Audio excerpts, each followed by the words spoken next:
Hi, my name is Jamal Williams, and this is my HRM 1101 interviewing assignment. Thank you for watching. Question 1. Tell me about yourself. First off, I would like to thank you, Professor Petrucci, for allowing me to do this interview. My name is Jamal Williams, and I am currently a second semester freshman at Temple University.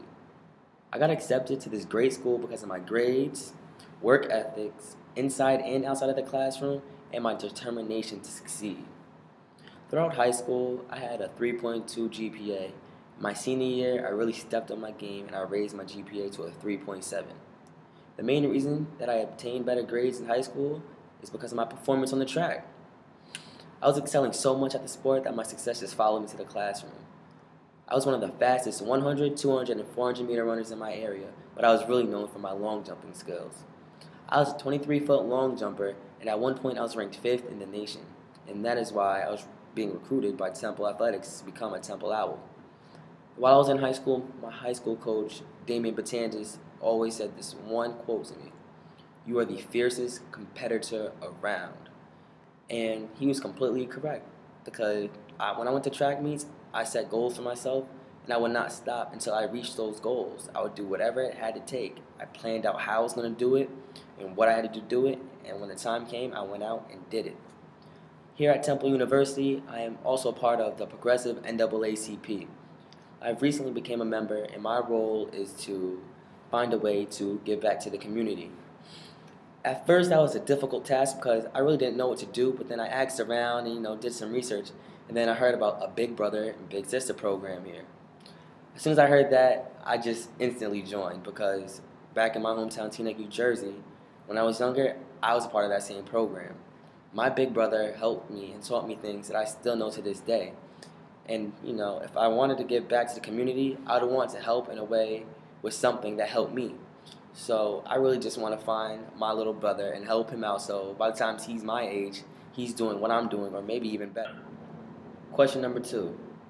Tell me about a significant accomplishment in your life.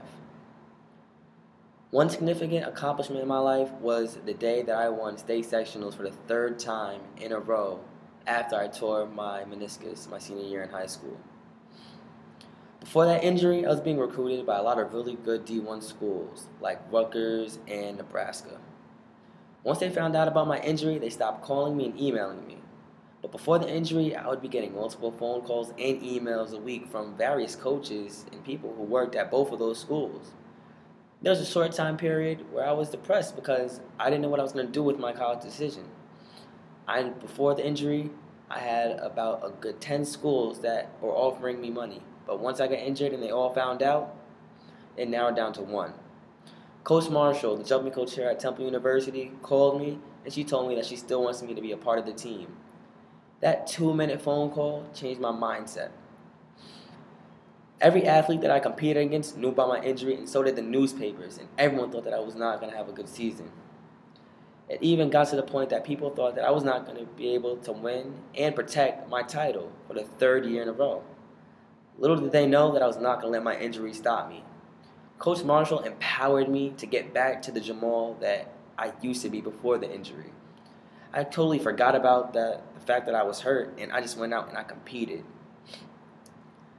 When the day of state sectionals came, everyone was surprised when they saw me walk to the long jump pit in my Teaneck blue gear, ready to compete. Because before that, I didn't compete for 2 to 3 weeks because of the injury, and the pain was really bad. But once it was time to come compete, I put my all out and I just let it fly. That was a very tough competition for me. After the first jump, I felt a whole lot of pain. But I was not going to stop. I wanted to win for the 3rd time in a row, and I was not going to stop until I won. And for a long time during that competition, it did not look like I was going to win. But when it came to my 6th and final jump, I jumped a 22.9, and I took the lead, and no one beat that. The second closest jump was 21 mid, and I won the title for the 3rd time in a row. No one believed me. All I had were my coaches and my mother, who really thought that I would be able to bounce back from this injury and win this title. And this is definitely one of the most significant accomplishments in my life. Question number 3. Tell me about something you've learned from class.